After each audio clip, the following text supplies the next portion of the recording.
बंदी छोड़ सतगुरु रामपाल जी भगवान की जय हो। शंका समाधान की पुस्तक से अगला टॉपिक, नित्य नियम पाठ करते समय पवित्र भक्तिबोध पुस्तक के पेज नंबर 23 पर हम प्रतिदिन पढ़ते हैं कि चरणामृत कदाचित पावे 84 कटे लोग सिंघावे। अर्थात प्रतिदिन चरणामृत पीने से जीव के 84 के फंद कट जाते हैं। चरणामृत क्यों पिया जाता है? उपदेश के बाद गुरुदेव भगवान द्वारा अपने भगत को चरणामृत देने के पीछे का कारण है भगत के अंदर से जात पात को खत्म करना, अहंकार मिटाकर भक्ति के योग्य बनाना। जैसे मीरा को दीक्षा देने से पहले कबीर परमात्मा ने दूसरे रूप रविदास जी का बनाया और कुछ दूरी पर जाकर बैठ गए। जब मीराबाई उपदेश लेने के लिए आई तो परमात्मा ने कहा कि उधर रविदास जी बैठे हैं, उनसे जाकर दीक्षा ले लो। परमात्मा यह देखना चाहते थे यदि मीराबाई भक्ति योग आत्मा है तो जाति के अभिमान को त्याग कर रविदास जी से उपदेश प्राप्त कर लेगी।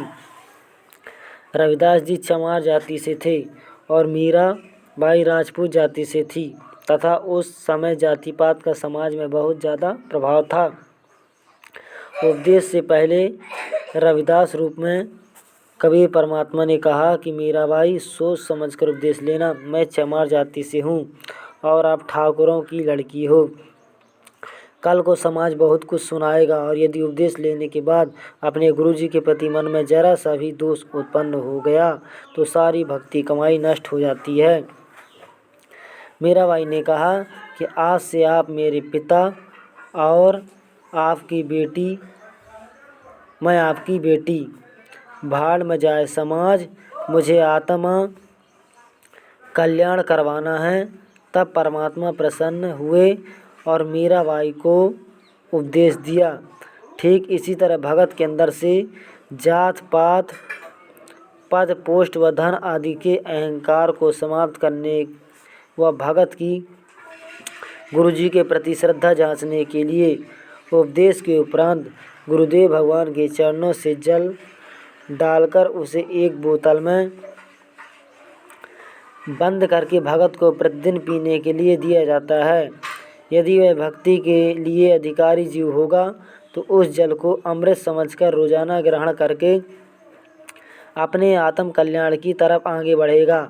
अन्यथा मन में दोष पैदा करके कि मैं तो जाति से ब्राह्मण हूँ, बनिया हूँ और गुरुजी जाट जाति से हैं, मैं श्रेष्ठ जाति में होकर एक जाट के चरणों का जल कैसे पी सकता हूँ।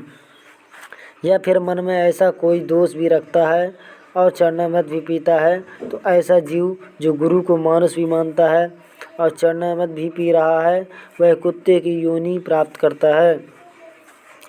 आदरणीय गरीदास जी महाराज कहते हैं कि गुरु को मानुष जो गिरने और चरणामृत को पान, तेना नरक में जाएंगे जन्म जन्म बने स्वान।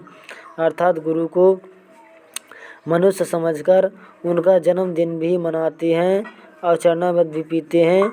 ऐसे शिष्य मरने के बाद स्वान की योनि करते हैं।